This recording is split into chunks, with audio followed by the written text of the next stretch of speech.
Yan, magandang tanghali sa inyo lahat mga ka-MUG at syempre sa ating mga kabatas at mga ka-UB at welcome sa ating panibagong video reaction at sa aking channel, Magmalasakit Channel. At eto na nga guys, no? Di umano itong si Alice Guo ay merong mga gangster na nasa itaas niya. At mga real gangster, di umano, ito ay ayon po sa PAOK, no? At ayon dito sa interview ni Sir Christian, no? And yun, ihiram tayo ng video kay Sir Christian. And ayun nga po, no, guys. So, delikado po pala, no? Nakakatakot pala talaga. And, ayun. So, pakinggan po natin yung interview ni Sir Christian dito sa taga-PAOK. Medyo alam naman ng publiko na yung naging role ni Alice Guo. Pero in the bigger scheme of things, gaano ba kalaking karakter ito si Alice Guo doon sa sindikato na binabanggit ninyo? Now that we've taken a look at the entire operation of Pogo scam farms in the Philippines, lumalabas na siya po ay isang minor player lamang, no? So if Alice Leal Guo is a minor player, Christian, you could only imagine how big the actual big players are, no? Diba? Kung small player lang si Alice Guo, na-imagine mo ba kung gaano kalaki yung mga nasa itaas niya? Diba? Kung siya nga nakatakbong mayor, paano pa yung mga nasa itaas niya? Totoo ba na may mga protector na mga dating sekretary? Diba? Siya po lamang ay isang, how would I term it, middle manager lang sa organisasyon nila. Nagkataon lamang that she made the wrong decision to enter into local politics. But mind you, Christian, there are many Alice Leal Guo out there. No? Siya lang ang nahuli natin sapagkat naging public persona na nga po siya. No? But there are still... So ibig sabihin ho ba nito is kung hindi pa nahuli si Alice Guo or kung hindi tumakbo sa politics si Alice Guo, hindi pa siya mahuhuli, and kung hindi siya nahuli, hindi pa malalaman kung may mga big syndicate na sinasabi ninyo, yung mga gangster na diba, yung mga mas matataas pa kay Alice Guo. So walang idea ang ating government, ang ating mga diba, nagpapatupad ng batas, mga law enforcers natin. So, wala silang ka-idea. So, mabuti na lang at nahuli at nahuli itong na-expose itong si Alice Guo. Diba? Okay? Many out there that we are examining. Pero mas nakakatakot yung mga nasa itaas ni Alice Leal Guo kasi they're real gangsters, no? Kaya medyo ingat-ingat din kami. Itong opisina ko, nandun na yung aking dalawang unan. So, pagkatapos ng usapan natin, magtatanggal lang ako ng baro, matutulog na ako doon. Tapos ng usapan. Grabe. That's the sad reality of our lives now. Oo. Grabe pala, no? Grabe pala talaga yung si Alice Guo. Grabe talaga yung kanyang gangster. Syndicate. So, totoo yung sinasabi ni ko-content ko nga din. Yung sinasabi ni Kausing. Diba? May sinasabi siya tungkol kay Alice Guo na marami raw di umano na pinapatay. Okay.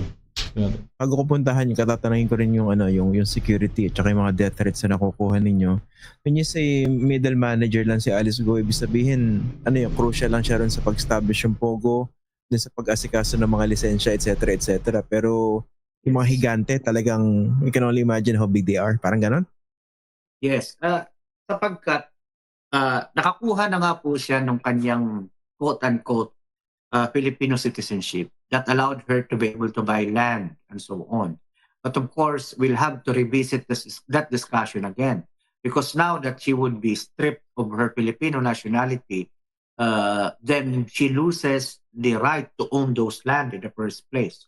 So the different agencies of government will have to take a look, backtrack, so to speak, as to her ownership of this land. At syempre marami ng kaakibat na implikasyon yon, no? Yung pagtatayo mismo ng baukulan, yung pagtatayo mismo ng iba't ibang korporasyon na meron siyang majority control. All of this will have to be checked. Now, anong papel niya doon? Ang papel niya is because of her Filipino citizenship, she was able to procure those land in her name. So she's a crucial piece of the puzzle. But then again, she's just a small piece of the puzzle. Okay. Yung ibang binabanggit kasi, sinasabi nila dapat i-deport lang si Alice Go dahil hindi Pilipino. Is that even an option legally kay Alice Go? At saka ano yung nakikita niyo kung i-deport yan? Ano bang estado niyan sa bilang isang citizen? Well, for one, we cannot deport her just yet. She needs to answer for all her criminal liabilities in the Philippines. And considering that there will be a number of cases that will be filed against her, chances are she would grow old in the Philippines. No? So that's one. So I don't think that she would be able to spend, I think she would spend the rest of her natural life in the Philippines, given the number of cases that would be filed against her. That's one. Second, assuming that the next president or whoever grants her amnesty, for that matter, and allows her to get out of jail and have her deported, where would she be deported? She by the moment that she loses Filipino citizenship, she becomes stateless. Unlike her siblings who have Chinese passports, this woman has no Chinese passport for that matter. Oh. So, paano nga naman? So, tama pala yung sabi niya na saan siya pupunta? Wala siyang ibang bansa kundi ang Pilipinas. Kaya lang, lumabas nga sa investigation kasi. Diba na dumating siya rito, 13 years old? Parang ganun. And dinaya yung kanyang birth certificate. So how come na wala siyang Chinese passport? Well, tuloy natin. No? Yung mga kapatid niya, makakauwi pa ng kung saan man yon sa China. Pero to say, Mayor Alice, hindi ko alam. I think she would be stateless soon. At pag nangyari yun, walang pagdideportan sa kanya. Tama ba, Hindi rin sir? pwede maging refugee. Siyempre. Christian. Napaka-bogus naman talaga, pre. refugee. Oo. Sobrang bogus naman. Even in the most liberal democracy, I don't think tatanggapin naman yung asylum, Yes. di ba? Okay, malabo yan. Anyway, Yes. I understand, di ba, for a time, 2 passport ang ginagamit ni Alice Guo. And starting from a certain year, hindi niya na ginamit yung Chinese passport niya. Yes. Sa pagkakaalam nyo, ano nangyari? Legally speaking, we've talked to our foreign counterparts about it. Once you give up your Chinese passport and assume the passport of another, you lose the right to be able to use that passport again. No? So it will be very difficult, up almost a point of impossible for you to reclaim your Chinese passport. Kaya magiging problema talaga, wala na. So yun pala yung nangyari. No? Kapag pala binitawan mo na yung Chinese passport mo, diba? Wala ka ng choice. Pilipino ka na talaga. Kaso lang, sa case ni Alice Guo, parang ang hirap. Kasi napatunayan na hindi talaga siya Pilipino. So paano na ngayon siya? Wala talaga siyang magiging state. Maliban na lang kung lumipat siya ng Mars o kaya sa Moon. Joke lang. Patuloy natin. He would not be able to go home to China, so to speak. No, hindi siya makakauwi ng po dyan. Now, she came to the Philippines accordingly to the BOI around 13, when she was 13. That's when her mother, Lin Wenyi, got the SIRB, Special Immigration SIRB. Investor. Investors. Special investor. So ano pangyayari dito? Parang, tanong ko lang no. Sa,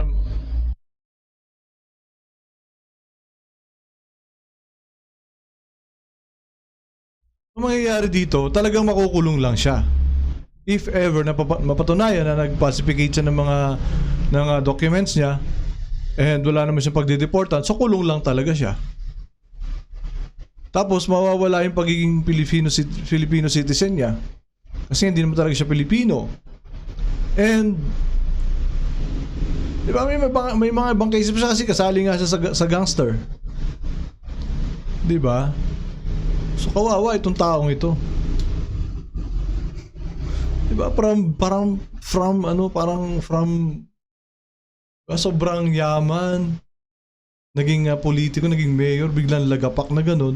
And ang masakit na wala siyang babagsakan. Di ba? Tuloy. Special Investors Residency Visa. So nung nakuha niyo yung SIRB, dependent na doon si Guwa Ping. So by that time, na nakuha nila yon, wala na, no? So until the time that she reached 19, that's when she totally gave up her quote-unquote Chinese passport. 19. Sapagkat 19 siya nagkaroon ng COLB, Certificate of Live Birth. At sabi nga niya, yung tatay niya lang ang nag-asikaso lahat nun. So, thereabouts. Noong una, kala natin 17. Pero nung subsequent Senate hearing, 19 pala na siya noon. Nung nakuha yung kanyang COLB at nakuha yung kanyang Filipino passport. So, masalimot itong ano na ito, yung episode na ito, itong drama episodes na ito. Ang alam lang ng PAOK ay papapanagutin po namin siya sa ngalan ng ating Estado, sa ngalan ng ating gobyerno, sa kanyang pambababoy at pambabastos dito sa ating mga sistema dito sa Pilipinas. Oh. Isa rin So yung pambababoy, pambabastos sa atin sa Pilipinas, mananagutin siya. Pero paano yung ibang cases like yun yan, sa Pogo, iba pa yun. So grabe, patong-patong ang kaso niya, no? Dapat lang managot siya, di ba? Niloko niyang gobyerno natin bukod doon. Meron silang gang and gumawa sila ng illegal dito sa Pilipinas. Parang hirap isipin. So talagang siguro hindi na nakakatulog tong sa Alice Guo, no? No, parang napaka-brazen ng ginawa nila. Hindi ba nila na-realize na eventually this would be found out? Yeah. Kasi may documentary evidence, di ba? Tulad nung nakita nyo, di ba kayo tumarabaho niyan? O merong special investors resident visa. May record yun, di ba? Tapos apparently meron siyang larawan po ba? Or biometric? Sa NBI. Oo. Meron siyang biometrics sa Oo. may biometrics sa BOI, may biometrics sa NBI. So na-compare ng dalawa yon. Ibig sabihin napaka-brazen nila to even do this. Parang inisip nila, hindi kami mahuli rito. Because Christian, obviously other people got away with it. No, so Okay. if other people got away with it, they were thinking that they would get away with it too. So ngayon, yun ang hahanapin natin. Who else? Yes. Yung mga government employee, government agencies na, di ba? Like sa PSA. Sa munisipyo ng Bamban. Before. Yung nagbigay ng birth certificate. Dapat habulin yung mga yan. Kaso lang, sino pa habulin mo kung totoong pinatay na nga yung nag-issue ng kanyang birth certificate? Diba? Grabe tong ano natin, no? Corruption to. Ito, dahil sa corruption ito nangyayari, mga kababayan. Dahil sa napaka-greedy, hindi lang ng mga politician natin, kundi mga officials na naka-assign dyan sa mga agencies na yan. Kung bakit naging Filipino itong si Alice Guo. Pera-pera lang kasi usapan dyan. Kaya nga lakas ang loob nila itong mga gangster na to. Why? Kasi alam nila pera lang. Pera lang ang katapat ng mga Pilipinong ito. Di ba? Nakakabuisit. Dapat dito mga binibitay. Yung mga ganitong government employee na lumabag at napatunayan. Dapat binibitay yung mga yan. Walang iya eh. Di ba? Oh. Else other than Guwa Ping got away with it? We need to take a look at our documents, no? Kasi delikado ito. Remember, I don't know if I told you the last time that you were... Yun nga, hindi iniisip to ng mga taga-gobyerno natin na delikado ito. Kita nyo? Itong taga-PAOK, nalalagay sa alanganin yung buhay nila dahil sa investigasyon na ginagawa nila. Naiisip nyo ba yan? Kayo mga nasa gobyerno, walang iya kayo. Together on your show, merong 4 na Chinese nationals who got caught with Filipino passports in Bangkok, Thailand. Remember? No? Yeah, nakwento And niyo they po. had COLBs, they had certificate of live births, and so on and so forth. Alice Dialgo is not the only person Oh, who got through this process. So she became brazen because others got away with it. And siguro yung mga taong tumulong sa kanila, pinangakuan sila na kaya nilang malusutan ito. Ang pagkakamali lang talaga ni Mayor Guo, pinasok niya yung politika sa Bamban at nagtayo siya ng Baopu at yung Sun Yuan at saka Hong Sheng. Yun lang talagang pagkakamali niya. Pero kung Christian, nagnegosyo siya sa pagbababoy, she stuck with pagbababoy or she stuck with halimbawa kung nasa Divisoria siya, kasi maraming Chinese na nandun sa Divisoria. Ako duda, marami dyan sa Divisoria. Oh. Pareho ng sitwasyon. Neto oh, hindi ho ba ano yun? Hindi ho ba bawal yun? Hindi ho ba dapat hulihin din yung mga yan? Sabihin natin na mga small time business lang sila. Hindi kagaya ni Guo. Yung mga ganun mo ba, dapat hayaan na lang? Paano kung balang araw maging big time din yung mga yan? Diba dapat imbestigahan na rin ho lahat yan? Diba? Dito sa amin marami rin Chinese, sana na imbestigahan na rin. Wala eh. honestly al Guo. Yung pagkakamali nila, pinatakbo siya sa politika. Pero I surmise, baka sobrang laki kasi nung return yan, diba? Sobrang importante ng pagtatayo ng hub na yan eh. Kaya kinailangan nila isang Alice Guo, hindi po ba? Yes, I think so too. Okay. So yun, parang hindi nila napag-isipan na mali yung gagawin nila. Yung pagtakbo ni Alice Guo, na doon na sila matitimbog lahat.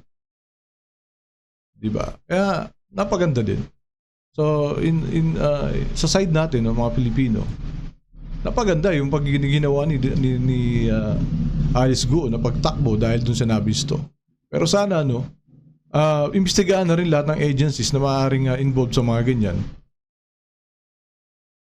Diba? Kaya nakakapasok ang mga sindikato dito sa ating bayan, sa ating bansa dahil sa mga agencies na ito ng mga kurakot. Diba? Dapat may masampulan dyan ng mga hinayupak na yan. Hindi nila iniisip yung yung seguridad ng ating bansa. Iniisip nila yung sarili nila. Pero pag kapwa nila Pilipino, diba? Antimano, lahat nakakasuhan agad eh. Pero pag mga ganito, diba? Yung sindikato na binabanggit na, nakwento nyo nga po yung nahuli na 4 doon sa Bangkok. Pero dito sa kaso ni Alice Guo, na-identify niyo na po ba yung sindikato na gumagawa ng lahat na yan? Yung tipong hindi ka naman Pinoy pero may gagawa o ka-facilitate ng fake identity mo. To be honest, yan pa ang isang piece of the puzzle na hindi pa po namin naharap. Sapagkat yung aming investigasyon ngayon nakatutok dito sa sindikato mismo ng Pogo. Yung sindikato na nag-enable sa kanila para magkaroon ng mga passport, COLB, hindi pa po namin naharap diyan. Sa isang nakaraang meeting, ang aming pakiusap ay sana yung ibang ahensya ng gobyerno, sila naman ang tumutok po doon, motopropyo, sapagkat mahirapan na po yung komisyon para tutukan pa iyon. We'd like to focus on the problem of the transnational crime in relation to Pogos. Oo nga. Isang apela po yan sa mga ibang ahensya, no? Kung nanonood po kayo, kung mapaparid nyo po ito sa replay, no? Step up naman. Kasi ang tao ng PAOK, 49 lang, tama po ba? Tama po yan. 49. Grabe, napaka-konti naman para. Sana tumulong na NBI dyan. Diba? NBI, mga... Diba? Ano ba? Ano bang agencies na pwedeng tumulong sa investigations? Mga police, diba? Pwede na yan. Nagtulong-tulungan na. Diba? Total, kapwa na naman taga-gobyerno na yung gumawa niyan eh. Kaya nagkaganyan-ganyan, nagkaloko-loko tayo. Ang daling kausap talaga ng Pilipino mga korap eh. Diba? Pera-pera lang talaga usapan eh. Ayun, sa dami ng ginagawa naman yan, tulong-tulong naman kayo. Tsaka yung mga legislators natin, kung nakikinig kayo, magkakaroon ng budget season by September. Dapat dagdagan kayo ng budget. Tsaka palawakin yung ano nyo, yung kapangyarihan, di ba? Sana nakikinig sila. Anyway, yung isa kong tanong yung di ba, Guo Huaping, lumalabas na ito si Alice Guo, okay? Tapos Yes. she presented herself as Alice Leal Guo. Pero may Yes. lumalabas na impormasyon na mukhang meron totoong Alice Leal Guo at kinuha o inassume yung identity na yon nitong si Guo Huaping. Tama po ba? Yes. Yeah, apparently so. Kung ako yung babae yun, kakasuhan ko ng identity theft. Ito si Guo Huaping, no? Isa pang kaso po yan. Pero tama po kayo. You know, Another kaso na naman yun. going to NBI, alam nyo, yung dactyloscopy, that is in fact an infallible science. Dactyloscopy, the science of fingerprint identification. Kaya nabuking po ito, kaya mas napatibay ang ebidensya labang kay Alice Leal Guo na siya ay Chinese national, Chinese citizen, sapagkat yung kanyang fingerprint sample, biometrics na binigay po doon sa SIRB application ng kanyang nanay, at yung kanyang fingerprint sample doon sa NBI, nang kumuha siya ng NBI record, nag-match. No? Nag-match. In the science of dactyloscopy, no two persons can have exactly identical fingerprints. Kahit pa twins kayo o kahit ano pa man. That is an established science. So dahil doon, nabuking po siya. No? So, si Alice Leal Guo na tunay na tao, yung tunay na Pilipina, sana mahanap na po siya ng NBI, ng Senado, at kung sino pa man. Because to be honest, interesado din po kami. Kaya lang gawa ng kulang nga po kami ng tao, resources, hindi na po namin pinagtuunan ng panahon yung paghahanap doon kay Alice Leal Guo. Sapagkat sa aming pananaw, meron na kami sapat na mga ebidensya laban dito kay Guo Huaping at sa kanyang mga kasama. So yun na guys, no? Yun nga, napatunayan naman na talagang hindi siya Pilipina. Napatunayan na siya ay talagang purong Chinese. Dito lang siya lumaki, no, sa Pilipinas. And kaso lang, sabi nga ni Dilima, arestuhin na raw kasi baka tumakas pa.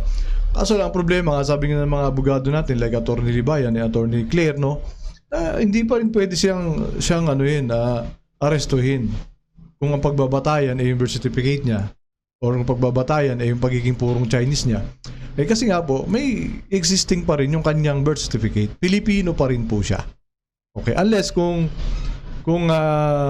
iyang kanyang birth certificate ay i-cancel ng ating PSA, ano pa, yun, siguro pwede na siyang arrestuhin doon. And siyempre, kailangan pag-arrest tayo, kailangan may warrant of arrest. Hindi na yata actually, hindi na rin po yata applicable dito ngayon. Hindi na applicable sa kanya yung warrantless arrest. Ano po? So, ilang naman ng mga kababayan, no, mga kamag, lubang nakakabahala po kasi, hindi ba? Kung tutuusin daw, itong si Alice Guo ay napakaliit lang na parte ng kanilang sindikato, ng kanilang gangster.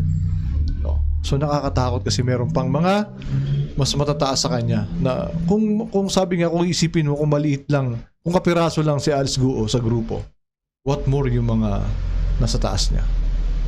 Di ba? Ganun ka delikado itong kalagayan ng ating mga pao na hindi na nga po umuwi ng kanilang bahay. Ano ba itong nangyayari sa bansa natin? Napakagulo. Dumadagdag pa yung mga dynastiya.